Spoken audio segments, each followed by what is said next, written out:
రంగారెడ్డి జిల్లా హయత్ నగర్ లో ఎమ్మెల్సీ ఎన్నికల పోలింగ్ ప్రశాంతంగా జరుగుతోంది. హయత్ నగర్, అబ్దుల్లాపూర్ మెట్ పరిధిలోని ప్రభుత్వ పాఠశాలలో పోలింగ్ కేంద్రాలను ఏర్పాటు చేశారు. జిల్లాలో ఉపాధ్యాయ ఎమ్మెల్సీ ఎన్నికల్లో భాగంగా హయత్ నగర్ లో 944 ఓట్లకు గాను 150 మంది ఓటర్లు తమ ఓటు హక్కును వినియోగించుకున్నారు.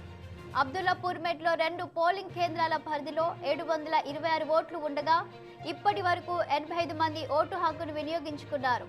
ఇక రామంతపూర్లోని హైదరాబాద్ పబ్లిక్ స్కూల్లో ఏర్పాటు చేసిన పోలింగ్ లో టీచర్లు బారులు తీరారు. ఉదయం నుంచే పోలింగ్ కేంద్రం వద్దకి చేరుకొని ఓటు హక్కు వినియోగించుకుంటున్నారు. పోలింగ్ కేంద్రం వద్ద పటిష్ట బందోబస్తు ఏర్పాటు చేశారు. రాచకొండ పోలీసులు పాత బస్తీ చంద్రాయనగుట్ట పోలీస్ స్టేషన్ పరిధిలోని ప్రభుత్వ పాఠశాలలో ఉపాధ్యాయ ఎమ్మెల్సీ ఎన్నికల పోలింగ్ కొనసాగుతోంది.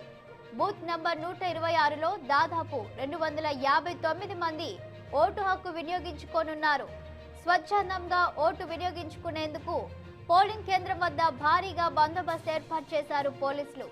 చంద్రాయనగుట్ట ఇన్స్పెక్టర్ ప్రసాద్ వర్మ, ఏసీపీ జహాంగీర్ల సమక్షంలో ఎన్నికలు ప్రశాంతంగా సాగుతున్నాయి.